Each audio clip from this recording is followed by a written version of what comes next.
شكرا جزيلا للفريق المحترم على إتاحة هذه الفرصة لهذا السؤال. فعلا التشخيص اللي أعطيتوه بالنسبة لوضعية المستعجلات صحيح، بنايات متقادمة، خصاص في الأطر الطبية، غياب التواصل التنسيق بين المتدخلين. وأيضا هناك واحد النقطة اللي هي أساسية وديما كنكرروها، يعني كيكرروها الناس المتخصصين، وهو أنه احنا كنهتموا بالمستعجلات عندما يأتي المريض إلى مستعجلات. الإشكال أنه 85% من المرضى وخصوصا في حوادث السير أو لأسباب أخرى كيموتوا قبل الوصول إلى المستعجلات. معنى ذلك خصنا المستعجلات في الطريق، تكون عندنا إمكانية التكفل بالمريض وهو في الطريق إلى المستعجلات.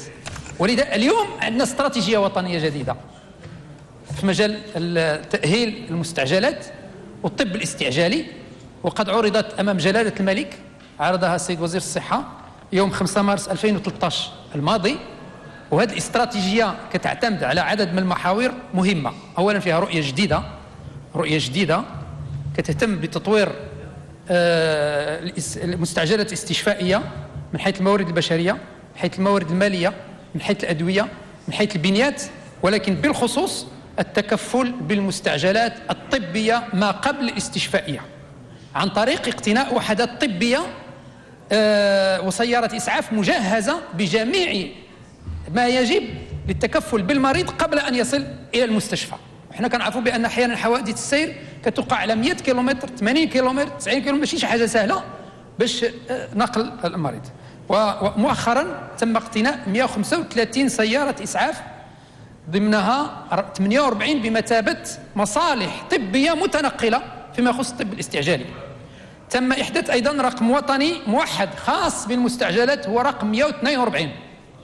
تم اقتناء مروحية بجهة مراكش ستصلنا في السنة المقبلة غيدخل العمل، وسيتم اقتناء مروحيات أخرى لوجدة والعيون وجهات أخرى في غضون 2014. لكن هناك الآن تجربة ديال المروحية في مراكش الآن قيد العمل في مجال الطب الاستعجالي، حيث تم إنقاذ 31 حالة كانوا مهددين بالموت وكانوا في حالة خطيرة، لكن أنقذوا نتيجة هذا النقل السريع عن طريق المروحية. المحور الثالث هو التكوين من خلال إعداد مراكز التكوين في مجال الإسعاف والطب الاستعجالي. الشراكة راه هضرنا عليها، هذا من بين النقص اللي كان الآن. تم إحداث وضع شراكة مع الوقاية المدنية ومع القوات المسلحة الملكية وجميع المتدخلين فيما يخص الطب الاستعجالي. تم إحداث بطبيعة الحال التكفل بالمستعجلات الطب النفسي والطب العقلي وتطويرها. فيما يخص المستعجلات الخاصة بالأطفال، وهو الجزء الثاني من سؤالكم سيد المستشار، هذا التخصص مع الأسف الشديد غير موجود لحد الساعة بالمغرب، والأطباء الأطفال هما اللي كيتكلفوا فيما يخص بعض الأقسام ديال المستعجلات اللي كاينة. والمستعجلات في طب الأطفال بالذات كاينة غير في المراكز الاستشفائية على مستوى المغرب، ولكن هناك برنامج أيضا